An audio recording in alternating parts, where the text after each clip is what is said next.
We need to battle darkness with light. No matter how dark the world is, we need to think of light. A little bit of light pushes away a lot of darkness. A lot of light will push away much more.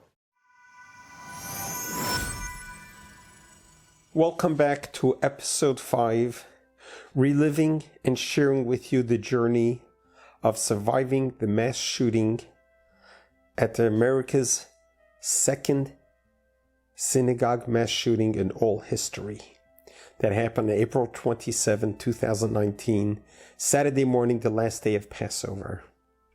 In episode 4, I shared with you the events that led up between the shooting and my arrival at the hospital and discovering the horrendous, terrible news of the loss of Lori Lynn Gilbert Kaye. May her soul rest in peace. I wake up from surgery in recovery room with both of my hands bandaged and in blue fluorescent color, which eventually became the icon of my injuries. For the next 6 months, that's all my hands looked like, was with the fluorescent blue cover. After I recovered from the anesthesia, I was brought into a private room. When I arrived in the private room, I opened my eyes and I was shocked to see Rabbi Moshe Kotlarski. He is the vice president of the Chabad movement. Rabbi Moshe Kotlarski met with me just 3 days before he came to visit at the synagogue. And we had a beautiful meeting, sharing ideas with each other, as he spent the last days of Passover with his daughter and son-in-law at the Chabad of Oceanside. When he heard of the shooting, he came to the hospital. He was one of the first to be there. And to have this giant of a person, Rabbi Moshe Kotlarski, standing at my bedside when I wake up from the surgery, I look at him and I go like this with both of my hands. I say, Rabbi Moshe, where do we go from here? What do I tell the world? And Rabbi Moshe told me, your job now is to spread light in the world, from darkness to light. And from that moment on, I remembered the line that our Chabad Rebbe, my Rebbe,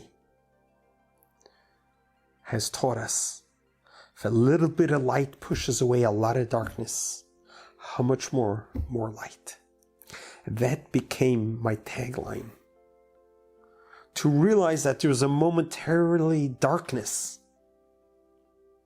but the light is going to push the darkness away. And then all of a sudden, from behind my bed, my youngest brother, Zalman, makes an appearance. He lives in New York. How did he get here? He spent the last days of Passover with my sister in Los Angeles. As soon as he heard of the shooting, he drove down as fast as he can to be there at my bedside. And he hasn't left my bedside or hasn't left me alone for the next several months. He became my mouthpiece, my representative, my agent. He really orchestrated everything that has transpired from the moment of me waking up from surgery through my full recovery. Dr. Ken Tressman, who works at that hospital, arrived and recited the Havdalah prayers which is the prayers that we recite after a holiday. And then my family arrived. One could only imagine what kind of reunion that was, to be able to see each other during this horrific time. I remember when I was standing on the chair, when I saw my wife, my eldest son and youngest daughter, when they were told that the coast is clear as they were approaching the synagogue, and they saw me. They had no idea who survived, who did not. When they looked at me, I told them I'm okay. I just lost a couple fingers, but I'm okay. You could just see their pale ashen look faces. They did not know who survived, who did not. My youngest daughter, who just got married 2 weeks before, had the look on her face, not knowing if her husband survived this or not, or any of her brothers. Who could have imagined in 2019 we have to deal with this? It was like a page out of the Holocaust days. And here we are on April 27, 2019, dealing with a terrorist attack on the shores of America, right at our doorstep. The sigh of relief to know that our immediate family was spared. Everyone else in the congregation was spared, but we lost our dear friend Lori. Lori was so close to our family. She was so close to my wife and to all of us. She was close to everybody. She came just before the holidays, the last 2 days, and delivered a beautiful bouquet of yellow flowers to my wife. That was Lori, with a beautiful card. Seeing my family at my bedside, and seeing Rabbi Kotlarski, my brother, it was the beginning of the recovery. The surgeons came to talk to me and explain to me that, they couldn't save the right finger and the left finger. They're going to do whatever they can. It's going to take multiple surgeries to see if they could save it. I was just happy to be alive. But Dr. Patel told me one of the blessings was that only your hands were injured. The rest of your body is okay, which means you can go home tomorrow morning. I spent that night reliving the experiences. I was still in shock and realizing what I'm going to have to deal with moving forward. How I'm going to deal with the loss of Lori. How am I going to deal with my congregation that was so traumatized and attacked? And more importantly, I survived the terrorist attack. I'm a survivor that could talk. A few years earlier, there was a terrible terrorist attack at another Chabad center in Mumbai, India. And the rabbi and his wife were slaughtered together with others. And there was no voice of a survivor who can talk about that attack. And I realized that I have survived. So I must be a voice to be able to share with the world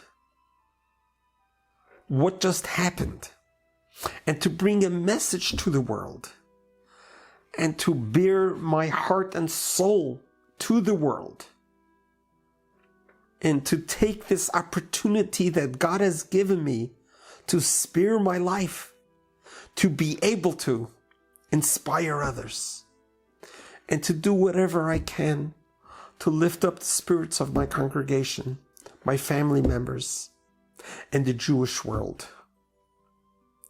The news has spread wildly at the moment this happened. My brother and family were in Israel. As soon as they heard the news, the first person they called was to Lori They wanted to know what happened, who was hurt, because there were such conflicting words. They said the rabbi was shot. So my sibling and their children in Israel thought that I was the one who was killed. And they called Lori, and there was no answer. So they did not know that it was Lori that was killed, not myself. In Brooklyn, New York, in Chabad headquarters, where thousands of my colleagues were celebrating the last 2 days, the last day of Passover, news spread there that there was a terrorist attack at Chabad Poway. The whole world was put on alert. It made all headlines of all the networks of this horrific, terrible terrorist attack. And these days with social media, the news spread throughout the whole world. The Jewish world was under attack. It wasn't me. It wasn't just Lori. It wasn't just our synagogue. It was the Jewish nation was attacked today. An idyllic, beautiful holiday of Passover ended up in bloodshed. Ended up with such pain and suffering. It reverberated throughout the whole Jewish world and the non-Jewish world. One can only imagine how America was shaken by this terrible news, and how the rest of the world was shaken by this horrific attack on innocent parishioners who the only sin that they did is they came to the synagogue to pray because they were Jewish. The shooter came to kill us for only one reason, because we were Jewish. Who would have imagined in the 21st century that we're going to have to deal with that? So I spent the night, couldn't sleep, just thinking to myself, God spared me and I survived for a purpose and a reason. And I'm going to give 100% of myself to wherever it's needed, to share the message and to take this sadness, to take all this negative energy and turn it into something positive. That was my initial thought. That was my plan. How I was going to do that, I don't know. But I knew that my mission is to take a little bit of light and push away the darkness.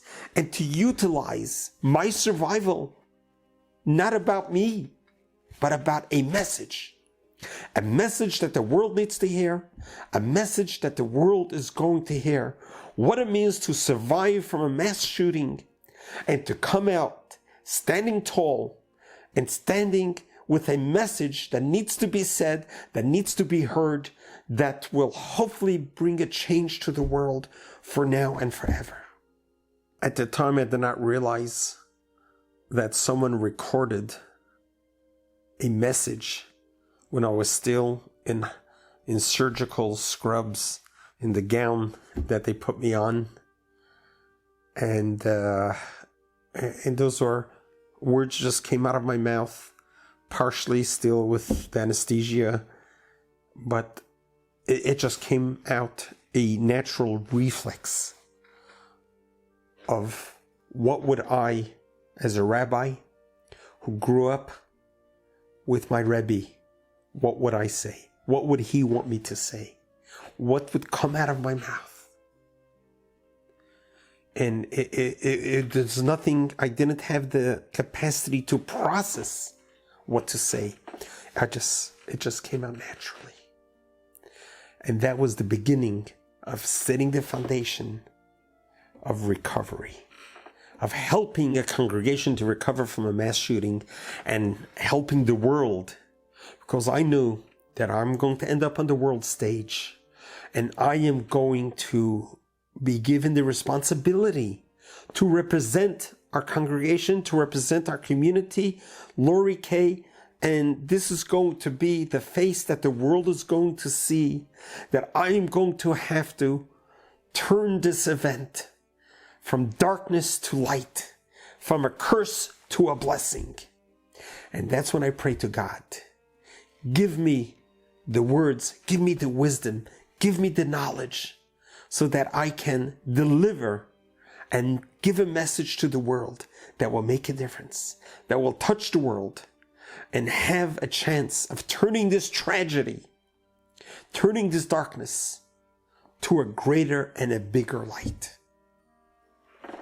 That began Sunday morning, the next morning, when I came home and I was able to get dressed, do my morning prayers, when my brother tells me 1 o'clock there's going to be a press conference and they are expecting me to come and be at the press conference and to talk to all the TV networks.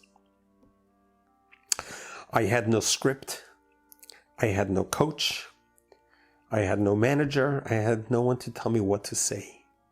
I didn't know what to say. One thing I did know is that I am a survivor. My emotions are raw.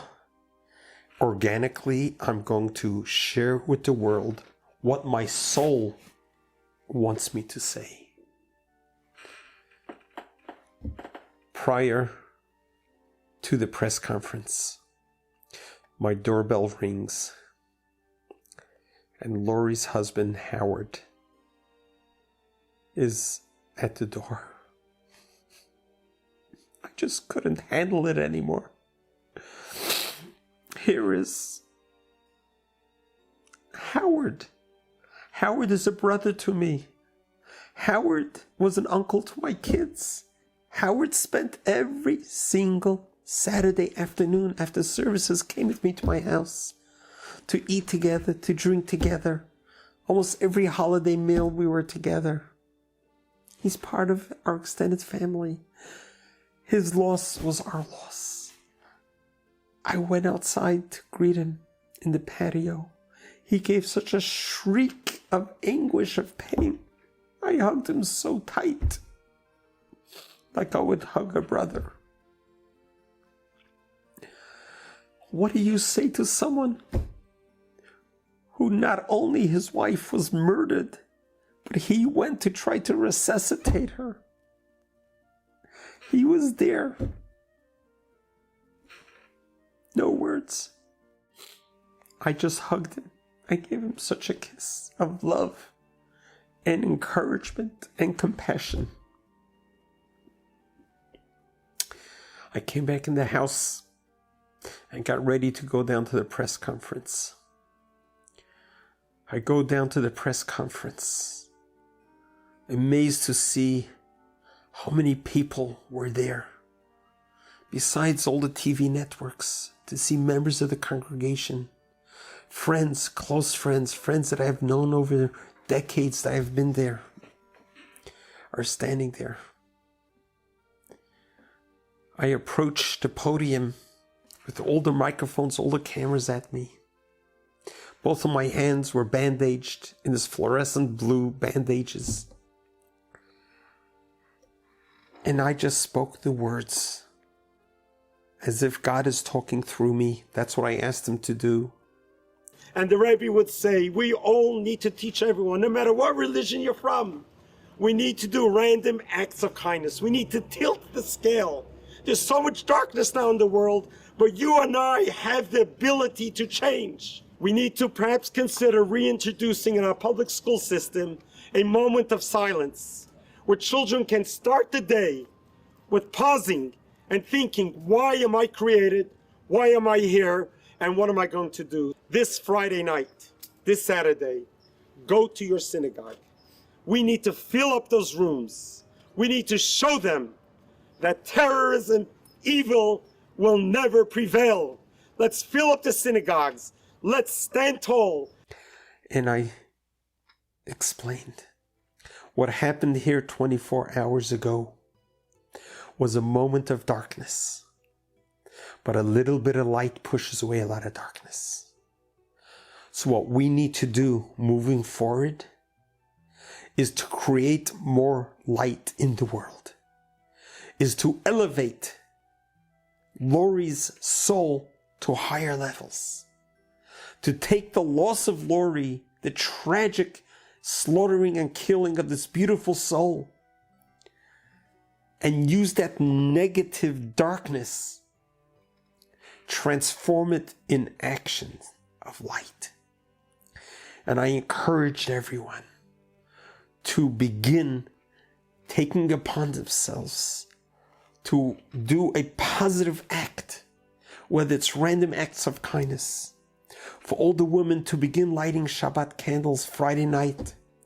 For everyone to pack their synagogues this coming Saturday. That is the antidote. This terrorist tried to scare us, to frighten us, to keep us away from synagogue. Let's transform that. Let's get everyone to synagogue. And I pleaded with everyone. Make plans that this coming Saturday, everyone finds themselves in their prospective synagogue. I appeal to the whole world, to all the TV networks. This is how we deal with a mass shooting. This is how we deal with a terrorist attack. We deal with darkness with light, and a great big light. That was my message. My mind was still totally traumatized. I couldn't think straight.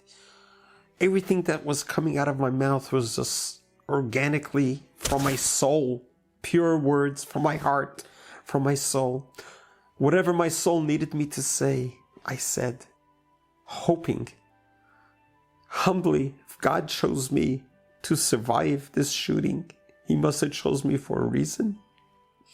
And God, please allow me to deliver the message that you need me to deliver. After the conference,